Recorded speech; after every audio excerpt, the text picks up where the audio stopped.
Hey, I'm Booney Crawford, and thank you so much for joining us here for episode 1 of FAME Ministries. And I'm here today with my good friend and good buddy from Los Angeles, California, actor and producer, Mr. TaylorCole.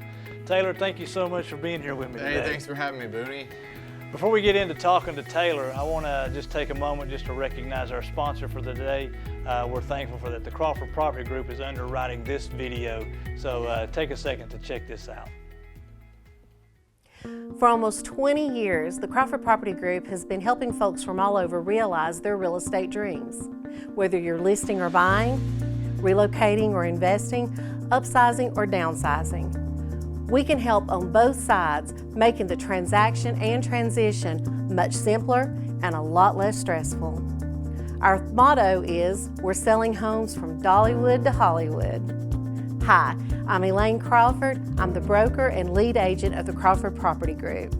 Give us a call today and let us help make your real estate dreams come true.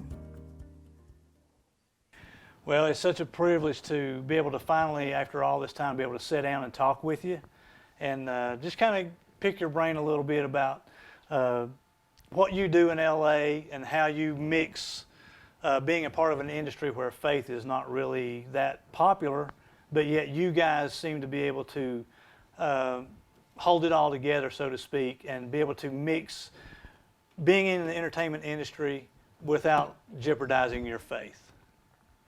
Okay, well, you said something about being able to hold it all together. Well, that's definitely not true. I don't always hold it all together, and the industry and Christians, we don't always hold it all together, but we try.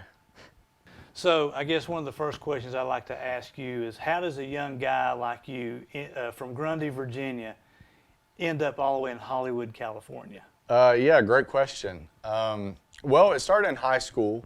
The high school I went to, Grundy High School, we didn't have a theater program. We didn't put on plays. We didn't do anything like that. But we did have a drama class for a couple years, in which I thought it would be fun to take it. Took the drama class. The teacher in the class, who was also the English teacher at Grundy High School, felt like it's something that I should pursue. Acting was something that I should pursue. And so I said, why not? And I started working professionally when I was 17. Wow. Driving to Charlotte, North Carolina for background work, under 5 work, under 5 meaning 5 lines or less, commercial work, non-union work. And a lot of times I would drive to Charlotte at 17, 18 years old. I would work and make just enough money to cover the hotel room for the night at whatever, Motel 6 or Red Roof Inn I was staying at, and then cover some of the gas to get back. And so I was really working for nothing, but it wasn't really nothing because I was working for, I was getting exposure, I was getting real material, and I was able to kind of launched the early stages of my career by doing that. And so while we didn't have a theater program in Grundy, I kind of had to make my own way by driving 4 hours, 5 hours, 8 hours to work. And I think that instilled a certain work ethic within me to say, hey, this industry is not easy. And you're going to have to really work for it. And so I'm actually kind of grateful that I had to do that, because I find that a lot of people who had more opportunities when they were younger, maybe had certain things handed to them or were able to do more than I was able to do, they've kind of lost a lot of work ethic. So I'm grateful for that.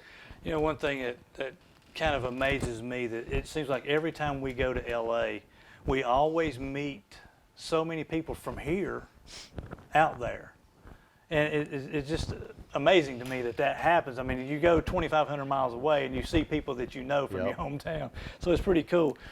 But I think a lot of that is deeply rooted in Appalachia. We're storytellers here.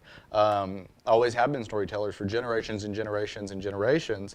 And now with film and television, that translates really well. And so I believe that's why a lot of people from this area, the people you would really least expect, are out there, and a lot of successful people as well. Mm-hmm. I guess one of the big questions we always get, like, You know, people always ask me, so why do you go to LA? I mean, I just don't see you going to LA. You know, I guess being here from East Tennessee, people have a view of what LA and Hollywood's supposedly all about. But then you have those people who says, I want to go to LA. You know, I want to be in the business. I want to act. You know, what do you recommend I do? What's my first step? What should I do to get involved in the business out there in LA? What would you tell those people? I would say just dive in.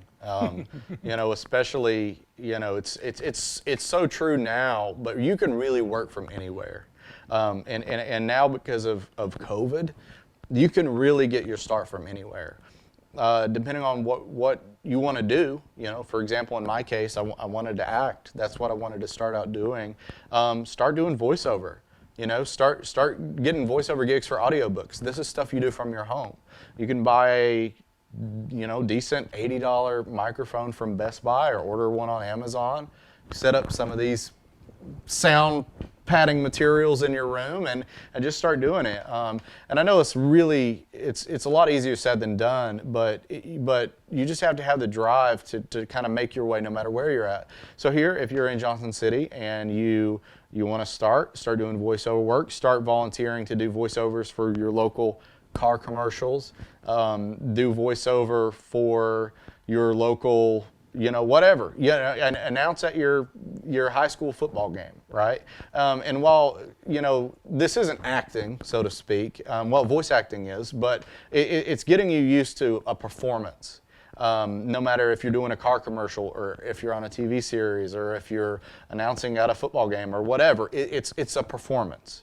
So I think that the younger and the earlier that you can get started in performance, the better.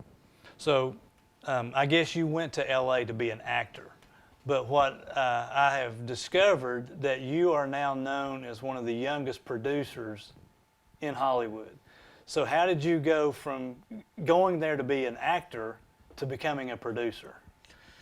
Well, I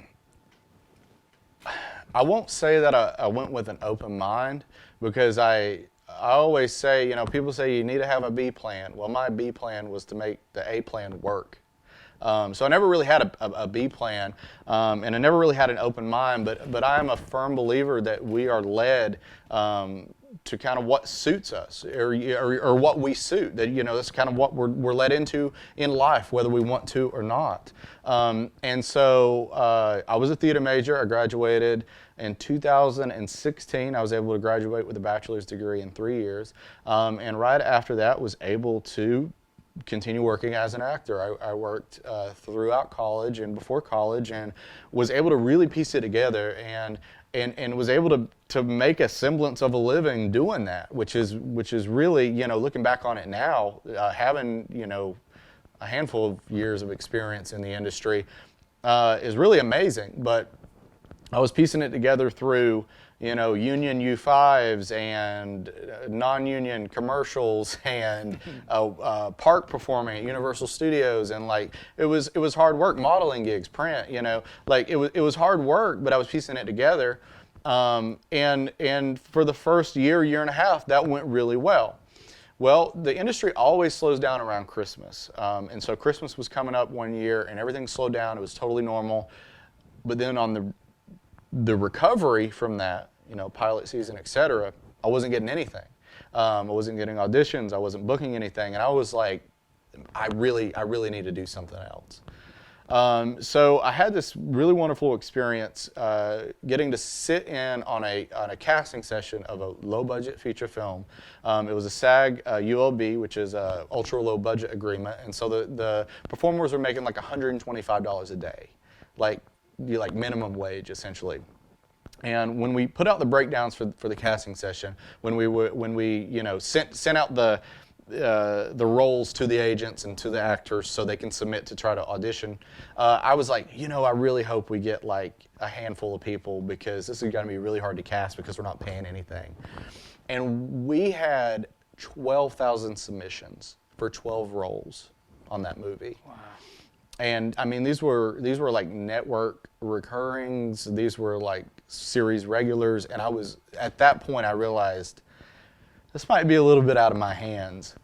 And I said, you know, what if 12,000, you know, Brad Pitts submitted for that? 11,000, you know, 988 of them wouldn't get the job for what reason whatsoever, whether, you know, we, you know, dropped their headshot, or maybe their demo reel didn't load, or, you know, whatever it is. It's just, it's a total crapshoot.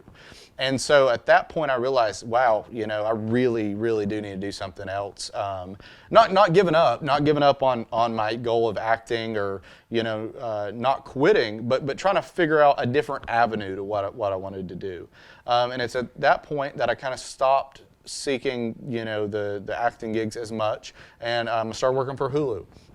And I worked for Hulu for a little bit over a year, and that's when I got into the production side of things. Got in the office, started out as an executive assistant, which turned into a coordinator on set, which turned into production managing, associate producing, co-producing, producing. And all that happened really fast. And what I found was that I was able to get into a position on that side of things as a producer, and gain respect and notoriety in the industry as a producer, that I was also able to act in the movies that I was producing. And it's almost feels selfish to have your cake and eat it too. But that is the avenue that I found, was that putting in the work and the hours as a producer, and it's not for everybody, allowed me to be able to produce, which I love, and also act, which I also love. It's funny you say that, because I was going to ask you, if you're sitting there producing a movie and you're watching these actors, do you ever look at them and say, man, I wish I was doing that role, or I wish that was me, or? Yeah, absolutely. All the time. And what I find more often than not is that the actors that I hire are making choices and doing things that I never would have been able to come up with. And I say, I'm really glad I hired them instead of trying to do that myself, because I believe that if you put, you know, faith in someone that you trust, someone that has the ability, that has the drive, that has the will, that has the talent, they're going to go above and beyond what your wildest expectations or imagination would have ever been. And I noticed that, you know, specifically on the last film that I did that you worked on. Every day our performers really surprise me. Yeah, it's something I forgot to mention. The way I met Taylor is he gave me a call to do some behind-the-scenes work for a movie they were shooting, and I was honored just to get that call. But more so, again, things work for different reasons that you don't think that they're working. And little did I know that, you know, going there to be able to shoot photos or behind-the-scenes videos or cast interviews, whatever it was, it turns out to be a whole lot more than that. It turns out to be relationships. It turns out to be networking. It turns out to be someone you can share your faith with and get to know them on a different level. So for that, I'm very thankful. And for you, I just wanted to say thanks for giving me the opportunity to work with you on a project you were producing, and getting to meet and make a lot more friends in the industry out there. So with saying that, I guess the reason we're here is to talk about the faith side of things. And obviously the project we worked on together was it wasn't so much a faith film, but it's a good moral faith film that Bill Myers says you're given medicine with a candy coating, so to speak. Yeah. So that's what he was saying. So in working on a project like that, how do you find it to be different, whether it's acting or whether it's producing, directing, or whatever, that is a movie that's secular compared to one that's more family oriented? Yeah, I think that you develop a much higher sense of accountability, because you still have all the elements that are there when you're making a secular film. You have all the elements that are there when you're making, you know, whatever film or whatever TV show you're doing. You know, it has to be quality. It has to make sense. You know, it has to draw an audience in. It has to tell a story. It has to have a moral, etc. But then on top of that, you have the accountability of being a good representation of Christ. And so it does add a whole nother element to it when you're trying to tell a story with faith-based elements, because you have to be accountable to the Word. You know, I think one of the things that people here in East Tennessee believe that L.A., Hollywood is a crazy place. You know, it's just filled with so much evil all the time. But you know, the more time I get to spend there, the more people like you and the companies you work for, they're not that way. So what would be a message that you would say to someone who is saying, you know what, I'd really like to get into that business, but I'm really afraid because I don't want to become LA. I don't want to become Hollywood. I want to be me, but I still want to do that. Is there a place for people who want both sides? Sure, I certainly think that there is a place for people who want to make it in the film and television industry, but also don't want to have to sacrifice whatever morals and humanity that they have. They don't want to sell their soul to the devil right, to do that. Right. There's certainly a place, but I think that you need to be grounded as an individual first before you make that decision, or really before you make any big life decision. And as long as that you're grounded in yourself, and as long as you are always reminding yourself to be grounded, to hold true to yourself, to hold true to what you believe in, and to have confidence in that, I think that you're already in a safe place, and you will know right from wrong, and you will have the discernment that you would need to make it in the industry, and without sacrificing too much. Yeah, I think for me personally, is I have always put a lot of faith in what I feel like God is wanting me to do, and I think the mistake a lot of people make these days is they don't believe that they can use their gifts and talents in the secular world for a good reason.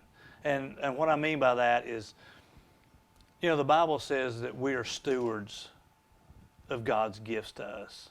You know, we don't own any of it. It's all given to us by God, and we're just here to oversee it. So people like you who act and produce, and you're telling stories, and you're encouraging people through what stories you're telling, you're just being a steward of the gift God gave you. Sure. In a different way. So what I would hope people would get is that, yes, you can do that.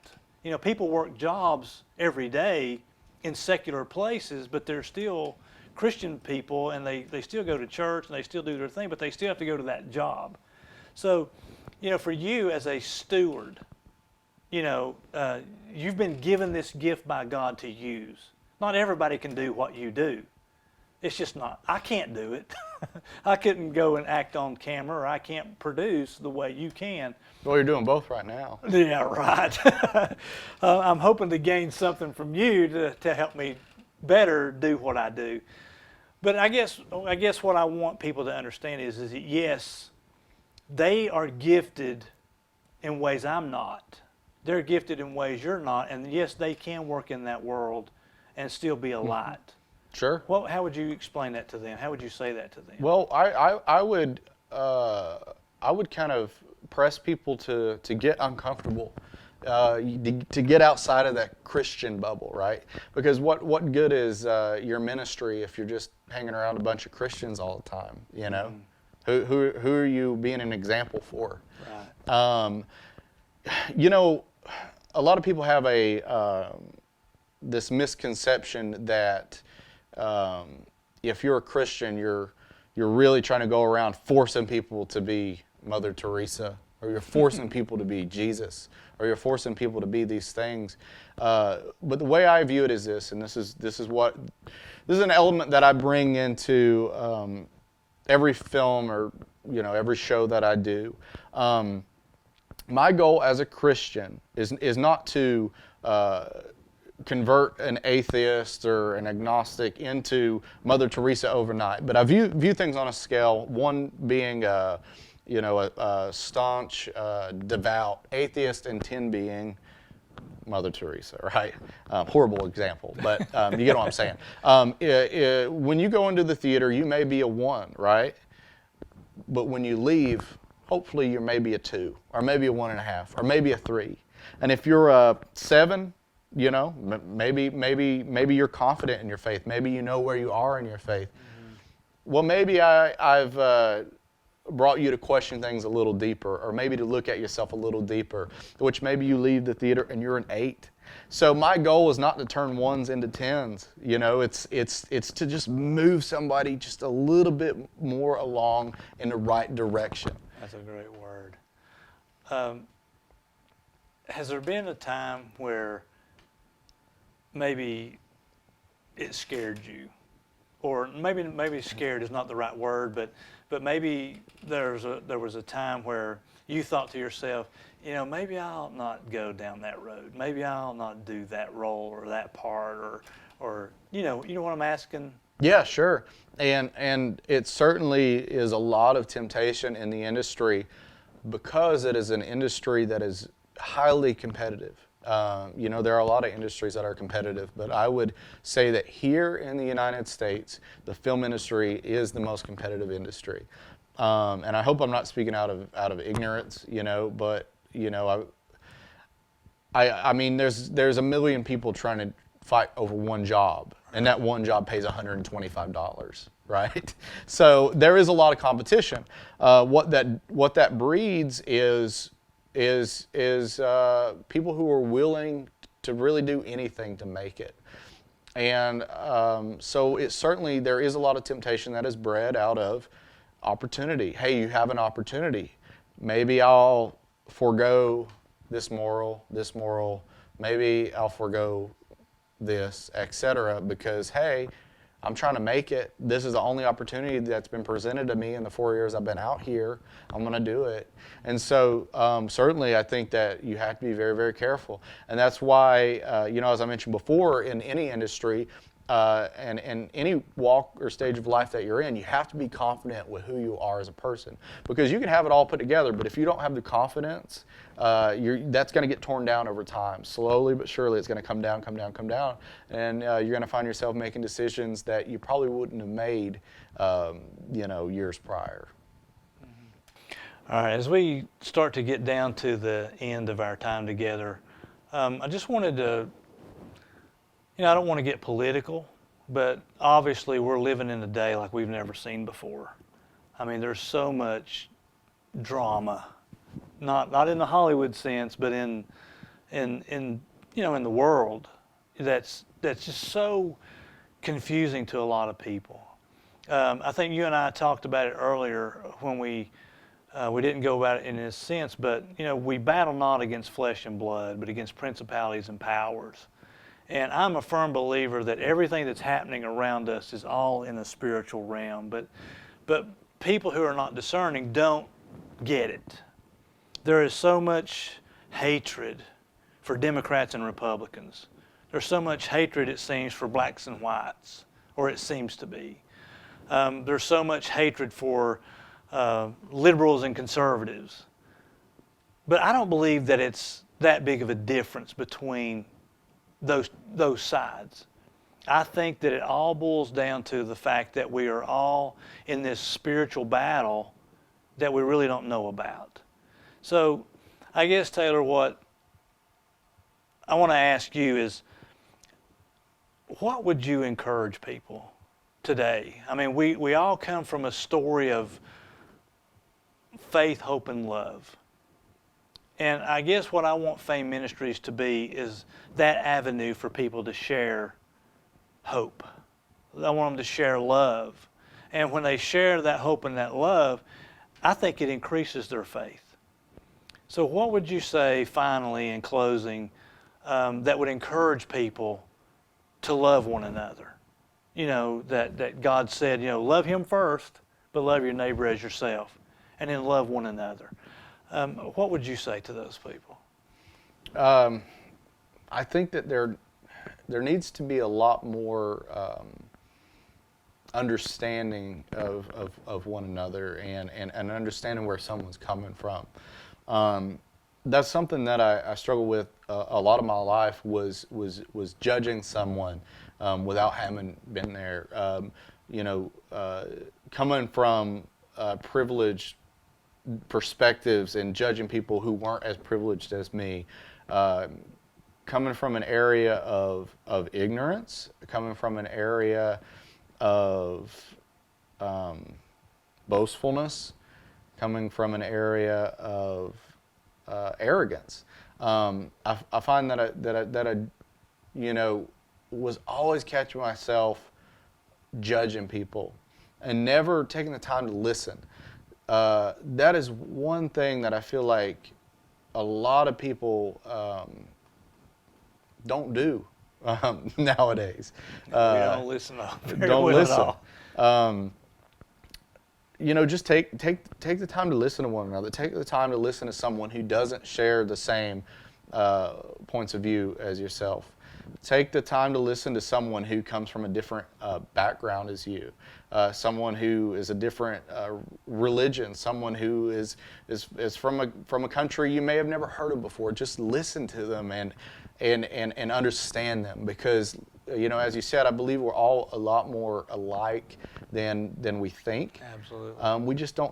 We don't take the time to understand that. And it's because we feel comfortable as human beings being surrounded by people who are just like us, and always surrounding ourselves with people who are just like us, because it's comfortable, because you never have to question anything. You never have to ask yourself the hard questions. It develops this really horrible, terrible monster mob mentality when you only surround yourself with people that are like you. So in the end, I would just say, just try to have understanding, because you never know what someone's been through, or what they're going through, or where they're coming from. You know, I know it's probably got to be tough, especially in the industry you're in, when you are rejected so many times on a daily basis because you're trying to audition for the same role that, like you said earlier, all these other people are doing it. But you know, the Bible teaches, it says, esteem others more highly than yourself. You know, and that's got to be hard. I mean, I understand that you're competing to get a job, but that's not the same as, you know, judging someone to belittle them. You Sure. know, I mean, obviously we all got to compete. We got to compete for all kinds of jobs, but to esteem someone else higher than myself, to lift them up, you know, to think of them first. You're right. It is a tough thing to listen to someone that's got a different voice than me, that's from somewhere else that's different than me. But I really appreciate your thoughts. I appreciate your words, and I just want you to know I'm proud of a young man like yourself that's already accomplished what you have, to act, to produce, to hold your faith, and to represent your hometown well, so to speak. So Taylor, thank you so much, man. I appreciate it. Thank you very much for having me. Yeah, I've enjoyed it. Flew me all the way out here to Johnson City. yeah. And by the way, I hate that you're here for what you're here for, and I won't go into that. But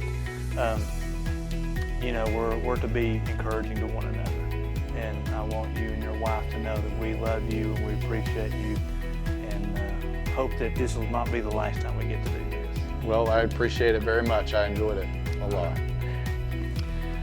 Well, just wanted to take a second to say thank you again for joining us here on this episode of FAME Ministries. If no one's told you they love you today, I want you to know we do. You know, the Bible teaches us in 1 Thessalonians chapter 2, verse 19 says, "For what is our hope, our joy, our crown of rejoicing? Are you not even in the presence of Jesus Christ at His coming? For you are our glory and our joy." We do love you, and we hope that you'll find FAME Ministries a source of faith, hope, and love during these times that we're in. And we hope that today's episode you found something encouraging, something uplifting, something informing. So we hope that you'll stay with us and follow us and keep in touch with us. If there's anything at all that we can do for you, pray with you about, please email us at fameministries@gmail.com, or instant messages, direct messages. Follow us on all of our pages, and just let us know what you're thinking and let us know how we can be of service to you. So thanks again so much. God bless, and we hope to see you in the next episode.